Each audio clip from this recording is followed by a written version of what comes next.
Hello again, everybody. This is Mr. Everything, and I'm coming at you from a Constellation Bridge. But this video is not about the Constellation. This video, I've already done that. This video is about the Murray Cup racing that we saw at Gamescom. I've got some comments that I want to share with you about the Gamescom and what happened, and my interpretations and feelings, and what I kind of foresee happening, and basically a lot of that. Now, you might not appreciate or you might not like what I have to say. You're going to probably hate me for what I say about it, but that's okay. It's my opinion, and you have your opinion, and that's cool too. So as long as we all can get along. No, I'm excited for the Murray Cup racing. Don't get me wrong. I am excited for that, but I do have some mixed feelings when it comes to the Murray Cup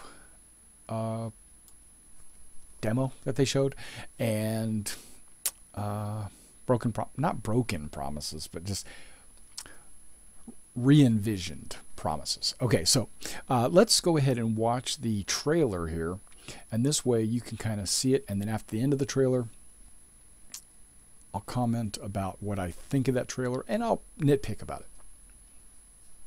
Check this out.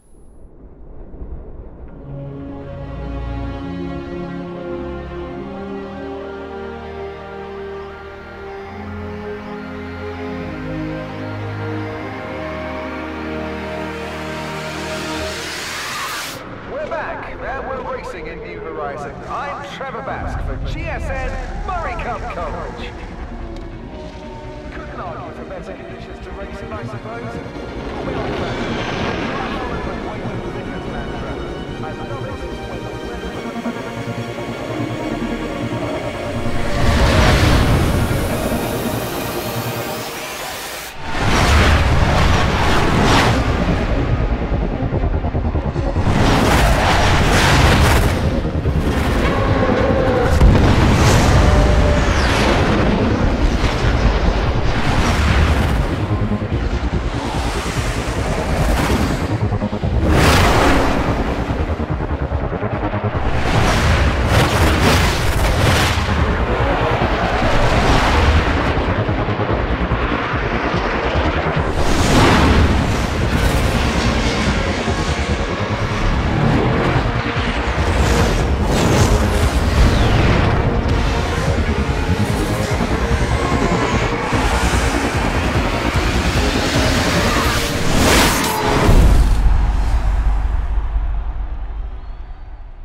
All right, that was pretty cool. That was really cool. There, I've got some.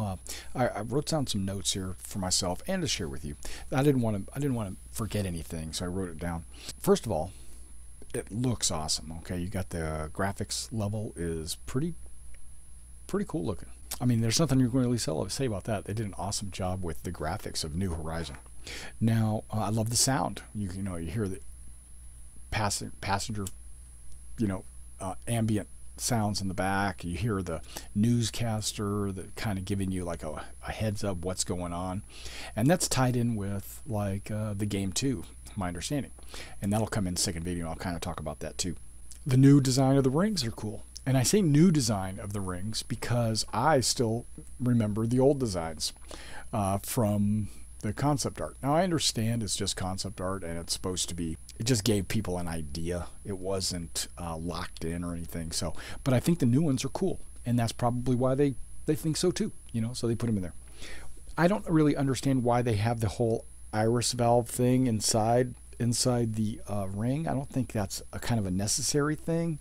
I don't think that enhances the race experience. I haven't played it yet, so I can't say that, but it's just extra stuff that I don't think needs to be there, So that's either way, but it looks cool.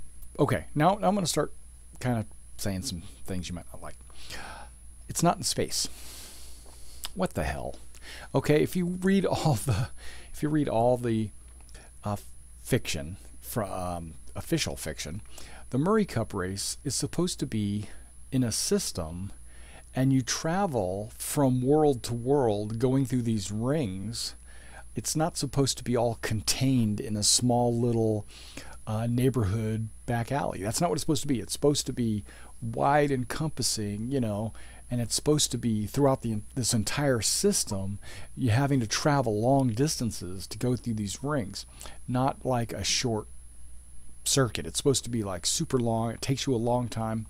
It's a lot like comparing, I know you might laugh, but it's a lot like comparing an Indy 500 racetrack that runs around the city, right? Compare it to the type of race that's in airplanes. You know, I'm being funny, but you know how airplanes, they have to travel all around the world as a big race all the way around? Well, that's what the Murray Cup's supposed to be. It's supposed to be this big, huge race in the system. Now, truly, there are supposed to be like 10 pre-qualification tracks located throughout the verse, and this could be one of those. That could be one of the pre-qualification tracks, because my understanding is you go through these tracks and you earn points based on how well you did on these pre-quals. You know, they have like one month, a second one another month, a third one another month, and then after like 10 months, 10 tracks, they take the top performers. I don't know how many they're going to put in the race. I thought it was somewhere around 8 or 10, something like that. Whoever the top 10 are, then they'll allow them to compete in the Murray Cup. And the Murray Cup's supposed to be this huge endurance race. So maybe this is just one of those tracks, and that I could live with that. I don't like the arrows. I don't like the way the arrows, you know, the little hexes that show the arrows and they're pointing and they kind of show them the way to go through the different tracks. They're confusing. They're not really well laid out, and they're not. And you know, if you're flying, okay, first of all, you have to know the track to know where to go. You can't just start and know where to go. You're gonna have to maybe fly it a few times, free flight, you know, or time trials or whatever. You're gonna have to fly it a few times just to learn which directions you're supposed to go, because some of them, like, you'll fly through the ring and then you're supposed to immediately turn up, but there's nothing in front of you telling you to go up. You just have to know that. And so that was not a very good concept, not a very good design. What I think they should do, and don't get me wrong, I have no affiliation with RSI or anything, and I don't, you know, and I don't think they're going to listen to me, but what I think they should do is when you go through a ring, immediately on the other side of the ring, there should be a big sign with an arrow on it pointing to the next ring, right? If it's still forward, then it should still be bulletin board, you know, like maybe like this, where you have an arrow pointing that says go this way. So when you're flying through, you can see, okay, I need to head that way. Or have it like flat in your face where you go whoosh, and you know you need to take off, or you know, or have it curved up, you know. And I think that's what they're trying to do with these hexagonal arrows. And I know it's not even been released yet, and that's just pre-alpha junk, and I know it's going to change over time, and I understand that, but I'm just saying, based on this trailer that I saw, those arrows need to be worked on, you know, because it doesn't really, it's kind of confusing, okay, to me, because I'm a retard. Because of that,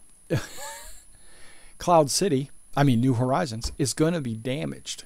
You're going to have ships, and you'll see this in the next video, but they'll be like guys flying along and then boom, right into a building, right? Okay, well, that happens in Monte Carlo. You know, you got guys racing, you know, Formula One or whatever, and they wreck.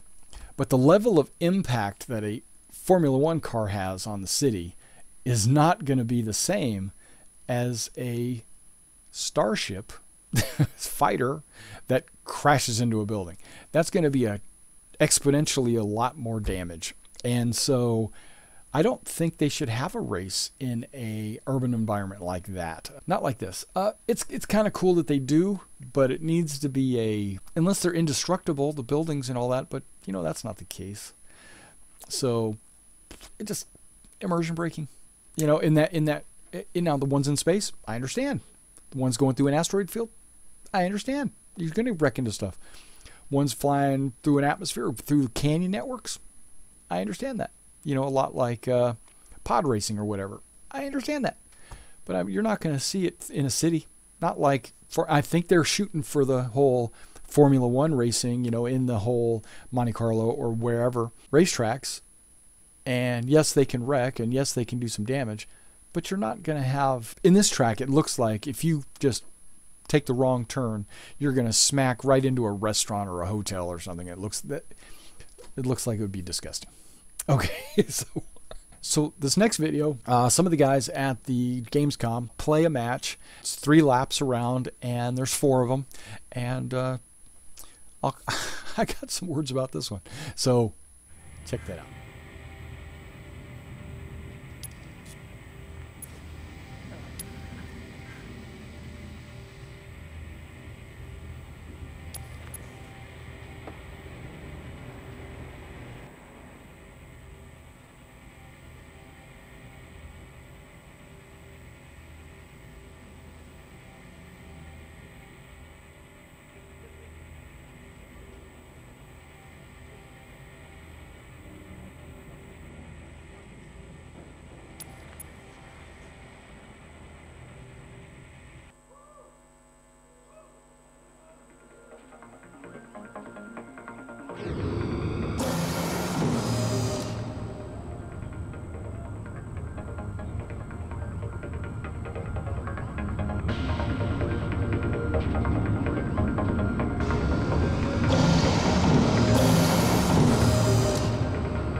that was pretty cool. You know, you got to see 4 of the devs, you know, fly around and race. Now you can kind of see how my point when I say that there's going to be a lot of accidents. Like just in that video there that I remember, there was at least 4 where you get wrecked.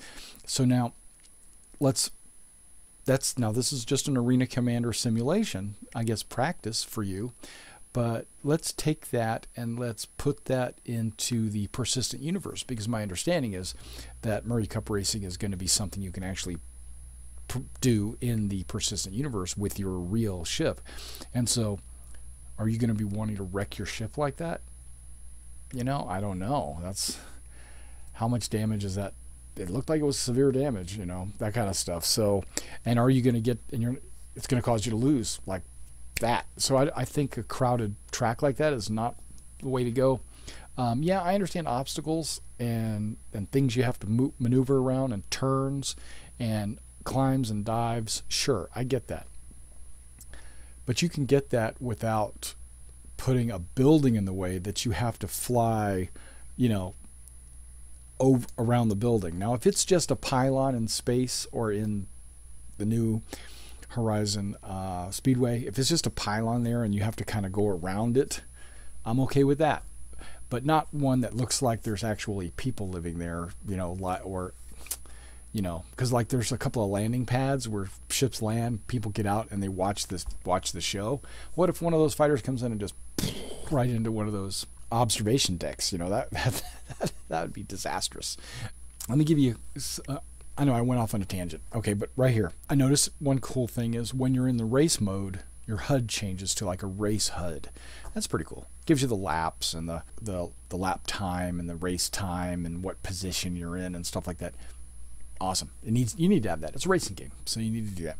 In the commentary before the video was shown, Chris Roberts said something about there's going to be multiple modes. It's not just going to be the classic race, which we watched. We watched classic race. That's when you get your friends to join you and you guys race against each other, or people you don't know or whatever. That's classic racing.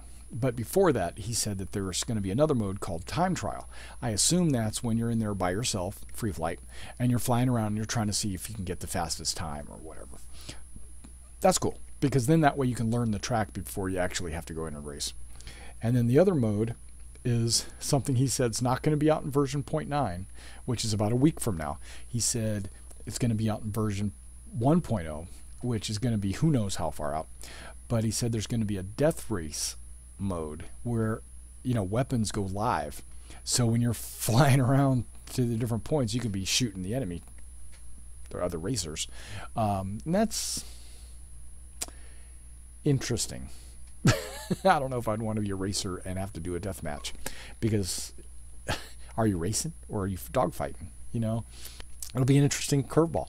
I think that'll be exciting. It'll be unique. It'll be dangerous to be a racer. You know, there's got to be, the rewards have got to be great enough that if you do wreck, you know, you should be able to get your ship repaired, replaced. You know, so maybe there's something called racing insurance that you know, you can buy from the insurance brokers, and racers have a special deal because maybe their fighters or their racers aren't really that expensive, so they can get a cheaper type of insurance that will replace the body of their ship or something. Who knows? I don't know. I'm not into the racing gig, but that sounds pretty cool.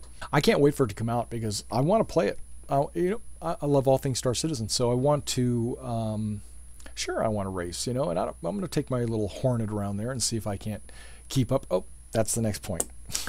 That's the next point. Okay. Yeah, I have this written down. I forgot to talk about it. In my opinion, faster is always going to outperform maneuverability, because you know that there's going to be racers out there that can turn the corners faster, and then there's going to be the guys that have this huge engine that can just go as like super Mach 25 down the road, you know, down the track. Well, speed is going to outperform maneuverability because in every race, first of all, you're trying to go fast.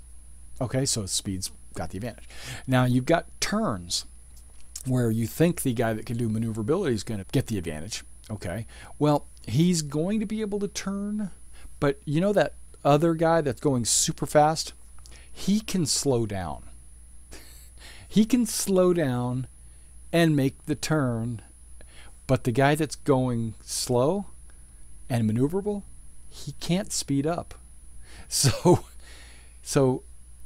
the guy that's maneuverable and he's turning, and the other guy that's going fast, he'll just slow down, make that turn, and then blast past the guy that's maneuverable. So there's got to be some checks and balances in there. I don't know if the aircraft, spacecraft, or whatever they are going to all have similar capabilities, because basically, if you take every Formula One race car out there, they're all pretty much the same, right? They're all pretty much exactly the same. They might be different makes, different models, different manufacturers, different engines.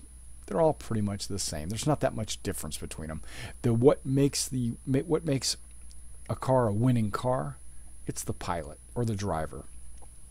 So that 350R, that M50, that who knows what's next, they all need to have pretty much the same capabilities, and that way you don't get one better than another, unless you go out and like get an engine, or if you go out and tweak your engine or something, and then that becomes a more personal racer. But if you make one of them better than the other one intrinsically, like if the M50 is just always going to be faster than the 350R, then all racers are always going to have the M50. You're going to see nothing but M50s on the track. And then because you want to eliminate variables that hurt you. And if you've got, if you can identify a specific engine or a specific maneuvering thruster or a specific airframe or whatever as being the best, then that's the one the racers are going to have. The only thing, and if they're all the same, then what's the variety, right? Well, the only variety is the pilot. If you make them all similar in stats, I mean, just very minor tweaks here and there, then you're going to see a lot of variety of ships out there. And that's my opinion. All right, well, thanks for coming out and checking out these two videos and my rant about these about the Murray Cup racing, and I'll see you in the verse.